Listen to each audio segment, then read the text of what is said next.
Good evening, dear brothers and sisters. It's so great to see that even though it's already middle of January, we're still in the Christmas spirit. Praise God that he sent such a great gift to us, which was his son, Jesus.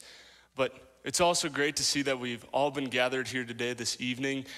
We could definitely be somewhere else in the world. We could be doing our own thing, but we decided to come here and just serve God and praise God through just learning more about him tonight. As I dive into the message, I'd like for us to take a look at the book of Acts and become familiar with the story that's written in there. The passage that we're going to be reading from is found in the book of Acts, chapter 17, and we're going to read verses 22 to 28. Once again, that's Acts chapter 17, verses 22 to 28. And it says this: Then Paul stood in the middle of Mar Hill and said, "Men of Athens, I see that you are extremely religious in every respect. For as I was passing through and observing the objects of your worship, I even found an altar on which was inscribed to an unknown God. Therefore, what you worship in ignorance, this I proclaim to you. The God who made the world and everything in it, he is Lord of heaven and earth and does not live in shrines made by hands. Neither is he served by human hands as though he needed anything, since he himself gives everyone everything and breath and all things. From one man he has made every nationality to live over the whole earth and has determined their appointed times and boundaries of where they live. He did this so they might seek God and perhaps they might reach out and find him, though he's not far from each one of us. For in him we live and move and exist, as even some of your own poets have said, for we are also his offspring."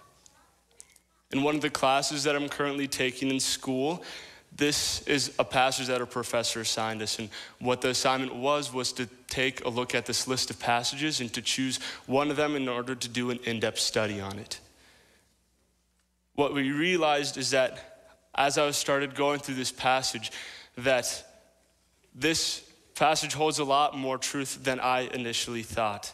I came to realize that after learning more from it, it's actually a topic that I wanted to speak on today, and this I titled, "Who or What Are You Worshiping?"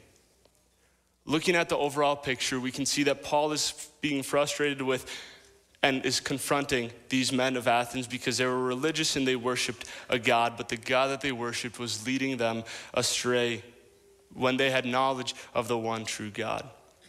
Paul helps them understand that we should be worshiping the one and only God who is in heaven. Paul also breaks down God's power and sovereignty to them, and he shows them that the one that we are to truly worship has no limits, and nothing that is made by human hands can stand a chance against him.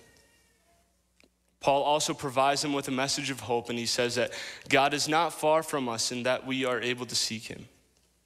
After looking at this scenario, it's important to seek the implications that are to be taken into our own lives as we go through this passage in today's day. In order to do that, let's take a look and see as to what worship is in the context of the Greek word that is used in the original translation. And that is to act out of reverence, or in other words, to act out of deep respect. Paul uses this word to describe the attitude of these men towards this unknown God. When we deeply respect someone, we find ourselves looking up to the individual. Often out of deep respect, we show love, care, and affection to that individual, but we also invest our time into them as well. And we can see that this is something that the men of Athens are doing with this unknown God. Looking out into the world and even my own life, I can see myself sadly in the same boat as these men, and maybe some of us today can see that as well. Oftentimes, how often do we notice ourselves investing and caring into things of this world? And usually when I hear things of this world, I think of the sinful ways of this broken world, but that's not necessarily what I'm talking about. How often do we invest into things like work, school, or even other individuals to the point of losing sight of God? I know that I've been there before, and I've definitely done that. And this might be a difficult pill to swallow, but one of the biggest idols that we have right now is probably in our pockets or purses right now, and that is our phones. Don't get me wrong, I don't want to stand up here and pretend like I'm a Satan that only uses his phone for texting and calling people, because that is definitely not the case. With how technology has been progressing and becoming more accessible, it's so easy to sit and just mindlessly scroll. Instead of being productive, we choose to invest into things like Facebook, Instagram, Odnoklassniki. I don't know if we use that anymore, but we just sit and mindlessly scroll. Although we may not have an altar with an inscription that says to an unknown God on it, it's easy for something in our life to turn into an idol or an object of worship. We might not make burnt offerings to it, but we put our time and effort into these things when in reality, in the end, all that will happen will just fade away. What is so great about this passage from Acts is not only does Paul confront these men of Athens, but he also directs their attention to the one that they are to truly worship. And I'd like for us to go back and read a few verses that talks about that. And I'd like for us to read verses 24 to 26. It says this: "Then God, the God who made the world and everything in it, he is Lord of heaven and earth and does not live in shrines made by hands. Neither is he served by human hands as though he needed anything, since he himself gives everyone breath in all things. From one man he has made every nationality to live over the whole earth and has determined their appointed times and the boundaries of where they live." Paul shows them that the one and only God is far greater than the idols that they have been serving. He states that we as humans all exist because God gives us everything that we need in order to survive. This is far beyond anything that any idol can offer. Praise God that he's so great and that he even allows us to be in a relationship with him.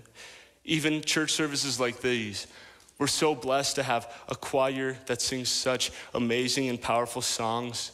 We're able to sing songs all together as an entire congregation, and we're even able to learn more about God at this pulpit when we hear the word that is being spoken. But the only reason why we're able to do all these things is because of God. When we lose sight of what's important, which in this case is worshiping God, it's going to be evident. It may not be to others, but it will be to you personally.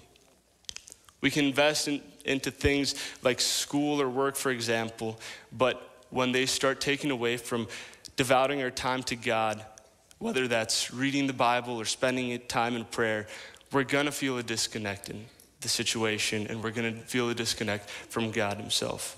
And I hope that that's not something or a situation that we wanna stay in or let alone get into.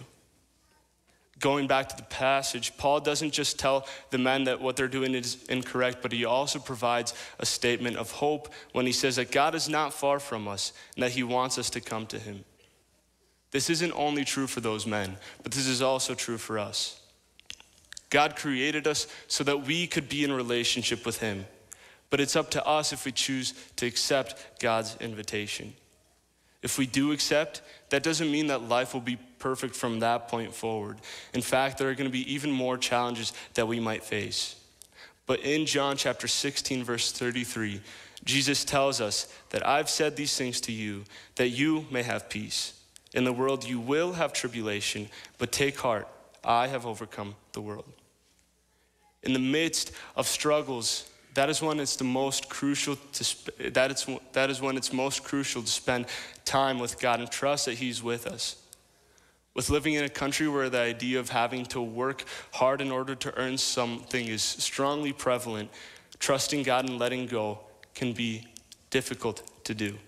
But the truth is, it's really that simple. All it takes is making a step towards surrendering and having Jesus at the center of our worship.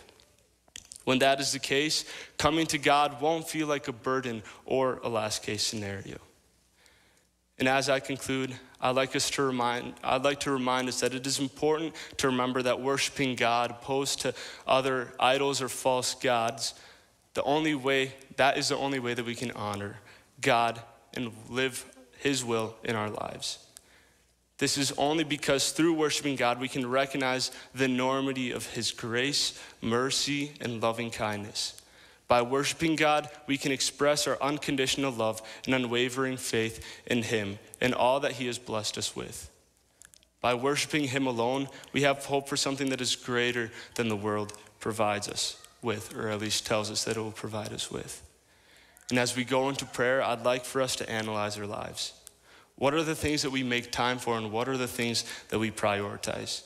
Can we truly say that we're living our lives with God at the center of our worship?